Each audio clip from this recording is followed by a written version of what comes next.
You guys, it's been a crazy week in America. Let's find out what happened.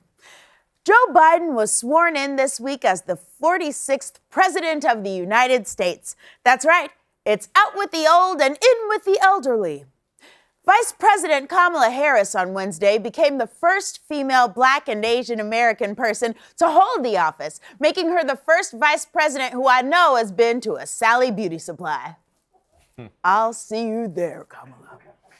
Singer Lady Gaga performed the national anthem at Wednesday's inauguration ceremony, and then she was carried away by her brooch. Oh, goodbye. Bye. Bye, you did a good job. Yeah. Singer Garth Brooks performed the song Amazing Grace at the inauguration ceremony while wearing a pair of jeans, which just goes to show you can take the boy out of the country, but white men will wear jeans to anything. Chris Gaines. Maybe. Who dressed him? Chris Gaines? Chris Gaines? Chris Gaines? I think so. Yeah, you need to bring Chris Gaines back. Now, if you know who Chris Gaines is, please tweet at Tarek. Tweet at Tarek, I love Chris Gaines as much as you do. You knew the first and last names. Yeah. I would say, you know that guy, but you just... I know, it will never leave my brain. He had a soul patch, he had the hair.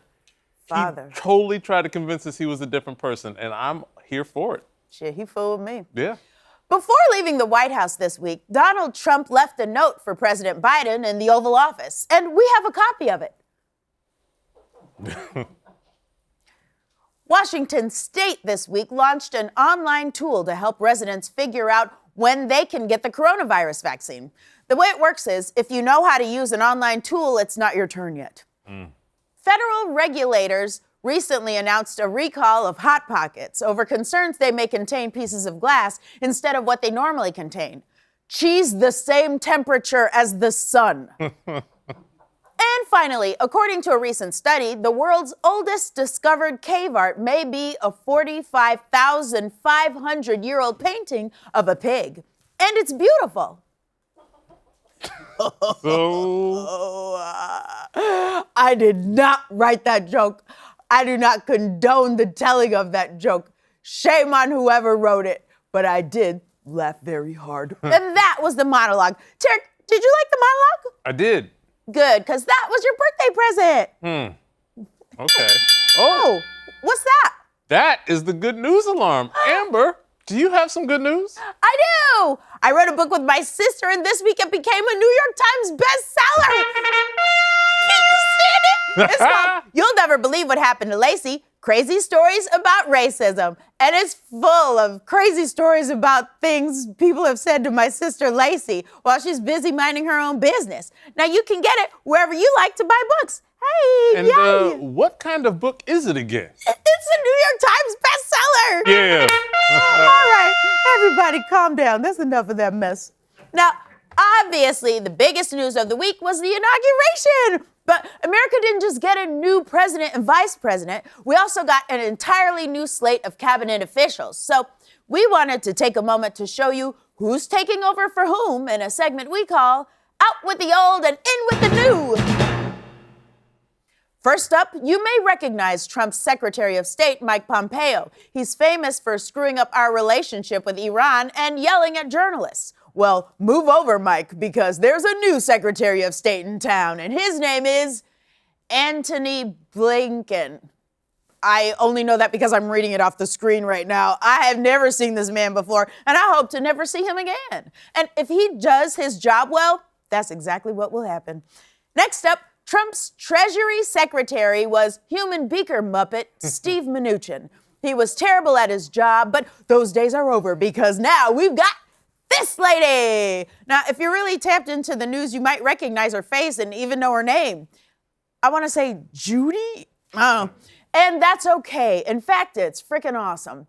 Next up, Secretary of Education, Betsy DeVos. I, for one, am sick of talking about her, and I'm looking forward to whoever the hell this is.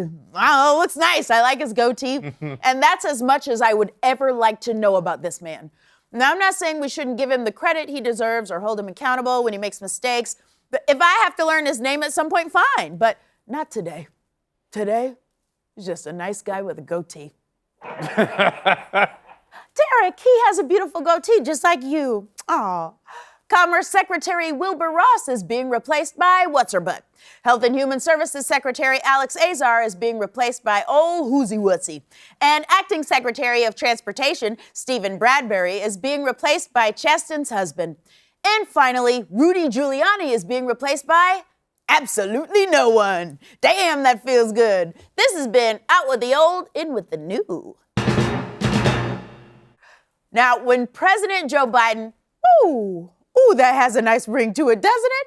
President Joe Biden. It does. Anyway, when President Joe Biden was sworn in on Wednesday, it gave our country a fresh start. And with new beginnings in the air, it's time for me to start fresh as well. To do that, I need to come clean about a few things in a segment called The Lies We Tell Ourselves.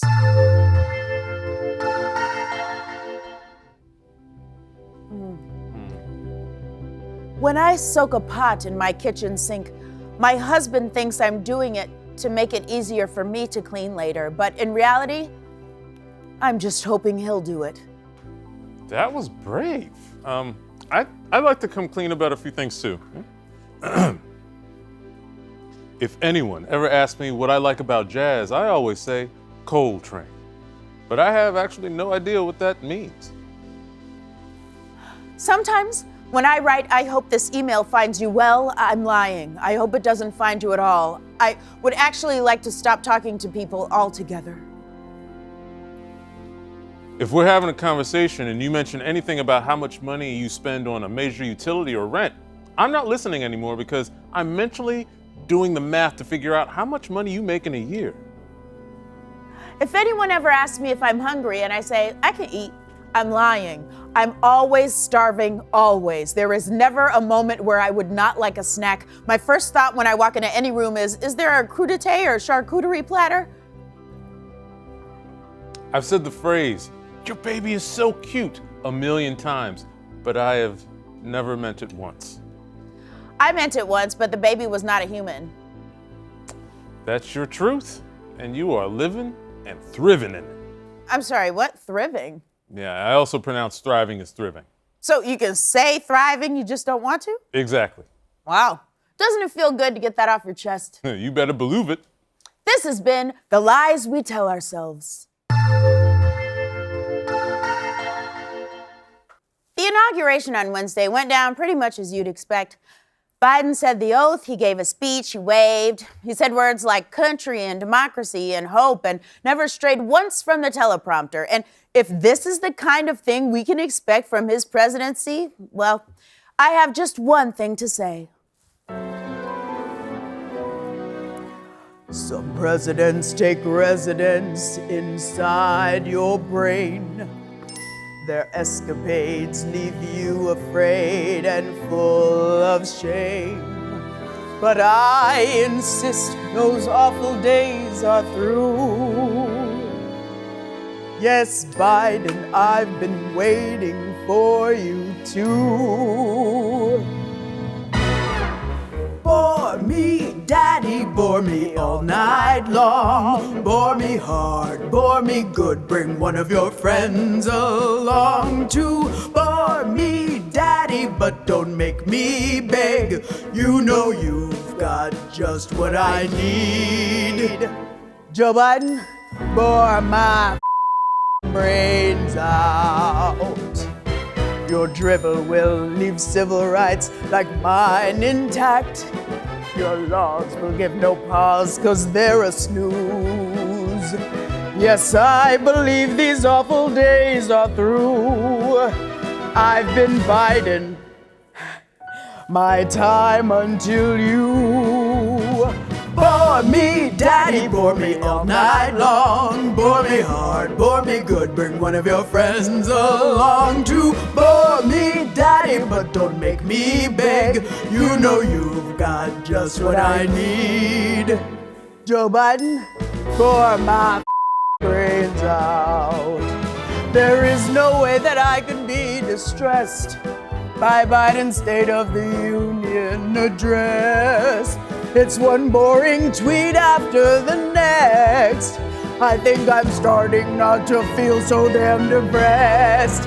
You've got to bore me, daddy, bore me all night long. Bore me hard, bore me good, bring one of your friends along to bore me, daddy, but don't make me beg. You know you've got just what I need. Bore me, daddy, bore me all night long. Bore me hard, bore me good, bring one of your friends along to bore me, daddy, but don't make me beg. You know you've got just what I need. Joe Biden, for my brain.